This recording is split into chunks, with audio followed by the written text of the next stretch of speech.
आखिर द्रौपदी ने क्यों दिया था घटोत्कच को मृत्यु का श्राप। आप देख रहे हैं प्राचीन इतिहास। तो चले करते हैं ज्ञान का बात। महाभारत से जुड़ी कई ऐसे कथाएं हैं जिससे आज भी लोग अनजान हैं। आपने महाभारत के कई श्राप और वरदान के बारे में तो सुना ही होगा। महाभारत के श्राप कई लोगों के बीच प्रसिद्ध हैं, लेकिन क्या ये आपको पता है कि द्रौपदी ने घटोत्कच को श्राप दिया था।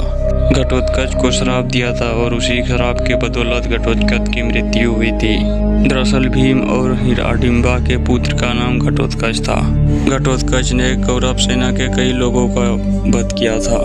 यही नहीं, उन्होंने दुर्योधन तथा दुशासन को भी बहुत घायल कर दिया था। घटोत्कच का विशालकारी शरीर और मायावी शक्तियाँ, और इसीलिए वह बेहद बलशाली था।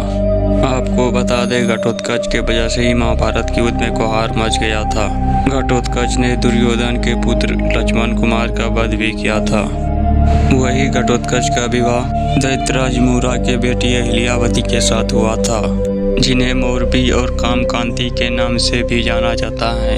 घटोत्कच और अहिल्यावती के दो पुत्रों में घटोत्कच के एक पुत्र का नाम बर्बरिक और दूसरे का नाम अंजन प्रभा था। लेकिन कहता है कि घटोत्कच को उनके पहली ही सौतेली माता यानी कि द्रौपदी से मिला था मृत्यु का श्राप। दरअसल घटोत्कच पहली बार अपने पिता भीम के राज में आए थे।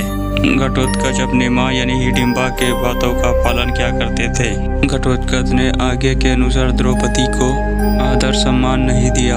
यह देखकर द्रौपदी का मन आहत हुआ और उन्हें अपमान महसूस हुआ, जिसके बाद द्रौपदी ने गुस्से में घटोत्कच को यह श्राप दिया। उन्होंने घटोत्कच को कहा कि वह एक विशिष्ट स्त्री है और पांडवों की पत्नी है। पांचाल देश के ब्राह्मण राजा द्रौपद की पुत्री हैं। उन्होंने ये भी कहा कि उनकी प्रतिष्ठा पांडवों से कई अधिक है। द्रौपदी ने गुस्से में ये भी कहा। घटोत्कच ने अपने माँ राक्षसी हिडिंबा, महाराजा और ऋषियों के सभा में उसका अपमान किया है।